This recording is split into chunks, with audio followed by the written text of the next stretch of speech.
Hi everyone, this is Azita. Welcome to my channel of Healthy Parenting. In today's video, I want to share with you why children bite their nails and also give you some tips, around 10 tips of what to do and not to do when you find them biting their nails. So why do children bite their nails? 3 or 4 main important reasons are either they're anxious, they're bored, or they have sensory stimulation issues, and might be also that they have some hyperactivity. So they bite because they don't know what to do with all of the above that I mentioned, and biting the nails becomes a calming phenomenon for them. That is how they calm themselves down. Now, what are the things you can do? I'm just going over my notes to make sure I am following of what I have to say. Now, the main important thing for you is to find out correlations with biting the nails, because we want to know what is the cause of this behavior. Biting nails is a symptom. We can't treat the symptom. We have to treat the cause, root of it. And in order to do that, we have to find a correlation. We have to see if it's anxiety-based, boredom-based, sensory issue-based, or ADHD issue-based. So, in order to do that, you watch for a while and see when the biting happens most often. Is it happening when your child is coming back from school? Is it happening when your child wants to go to school? Is it happening when a parent is coming in or a parent is leaving, or any particular person is coming to the child's life or leaving? What are the reasons behind it? If the child is sitting there not knowing what to do, if the friends are not around. So we want to tease out if it's anxiety based or boredom based. And based on this, we are doing a correct assessment, and then we can go forward and problem solve.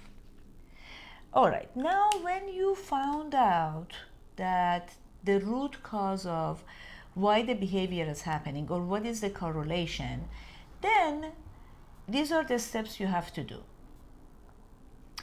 Organize the cause in your brain. Usually it's not only one, it's a couple of them. Like for instance, your child is anxious and at the same time bored. So then you make it a category in your brain. My child now is anxious, I can see it. She wants to go out, or a friend is coming, so you get a hang of what is causing anxiety. Or my child is bored, and then you follow the protocol for the anxiety, and then you follow the protocol for the boredom, which I'm going to tell you. Now, with anxiety, the issue is a little bit more complex. So when you find out that your child is anxious, you have to tease out what kind of an anxiety it is. Usually parents don't know what the cause of anxiety is, because children have a lot of active imagination and they have this magical thinking. So things that might not even appear to you that anxiety causing thing, for them it is. So what do we have to do? We have to fish out what the anxiety is about. And how do we do that? In a very indirect way, we ask the child in a very indirect way, we bring up the conversation. And how does that look like? Like for instance, you say, I noticed, when Susie is coming to our home, you're getting a little bit anxious. Are you worried about such and such and such and such? Or are you thinking such and such and such and such? Most probably children would not answer you. So one trick that I'm going to tell you, and one tip actually I'm going to tell you, is called ego strength. Become your child's ego strength. And what does that mean? Instead of asking why are you anxious or what's happening, you can pose it as if you already know it, or speculating about it, or bring the possibility of many reasons that it might be. Like for instance, I think Susie is coming, and that might be very difficult because usually she comes in with a lot of toys, and then you might think you might need more toys. Is that what it is? Or you think you don't have enough toys and she comes up with a lot of toys, or you think you want her to stay longer and she's going away soon. Things like that you think they are possible source of anxiety, and you express them on your child's behalf. And this is called ego strength. You become the child's ego to talk, to verbalize what it might be inside them. And basically, the most important thing that I'm going to pinpoint, and I hope I at least leave this video with you with this main concept, is the goal would be to help your child verbalize her feelings. And when you become the ego strength, you're actually helping them to verbalize, because you're allowing them to verbalize what's in their head and what's in their feelings. So becoming a child's ego strength is extremely important. That was just a side note that I wanted to share with you because it is important.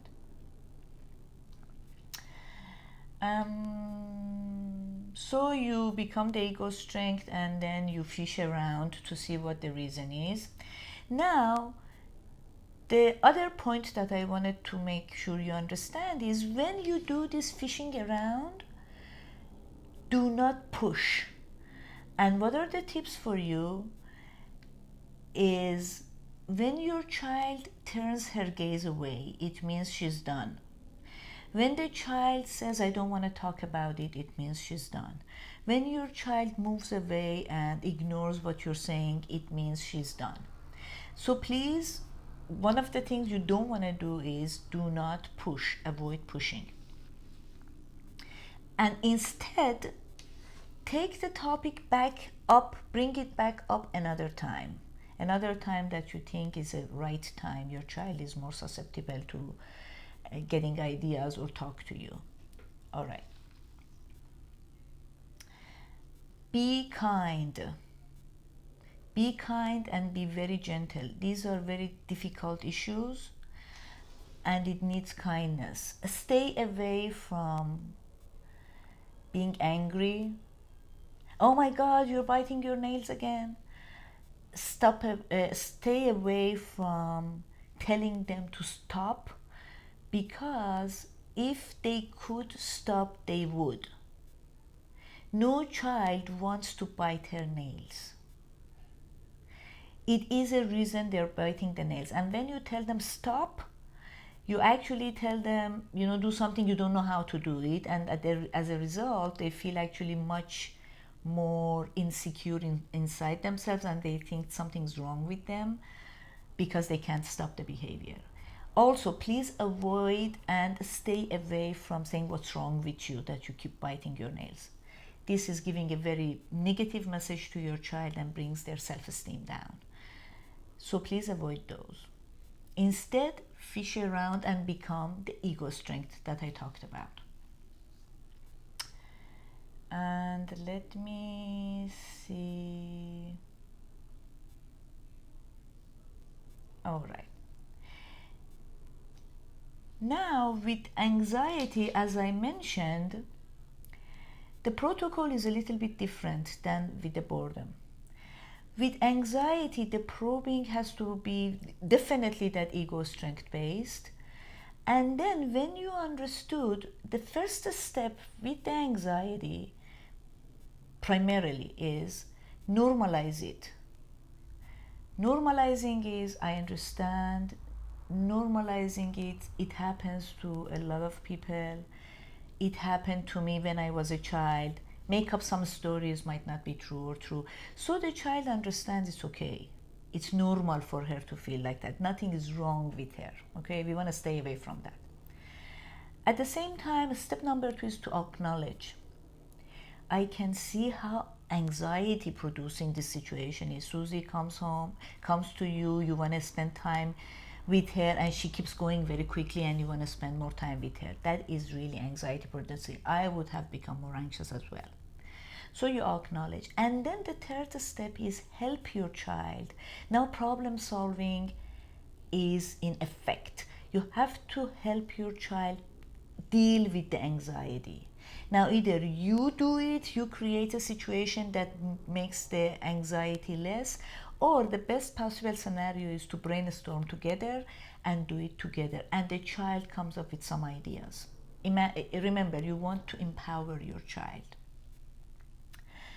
With boredom, it's a little bit easier. So when you fish out and you understand, okay, the child is bored, then you can come up with problem solving. I see you're bored. Let's see what can we do. And boredom is bad. Again, you can do acknowledging and normalizing and then come up with problem solving. Now, in problem solving, please remember, give the lead to your child. The more the child can problem solve, the better and more efficient it will be as opposed to you. Now, the last part that I want to talk about, if this nail biting has become a habit, what to do when it has become a habit. Most important things, like any other habit, you want to address the behavior consistently until the behavior is done with. And in the process of dealing with it consistently, you'd better put rewards. That's the best possible way, and promote motivation. Now, let me see. So the way to deal with the habit would be like, let's have an agenda. When I see you that you're biting your nails, I'm going to remind you, or remind your child at the time that she has been, oh, you're biting your nails. What do you think is happening? Are you anxious? Or are you bored? Or I'm seeing that maybe you are anxious that such and such is going to happen, or you are bored because there's nothing for you to do. So you're bringing the behavior to your child's attention. You're biting your nails again. Again, please stay away from why you're doing it again, what's wrong with you, and getting angry. Okay, stay away from those.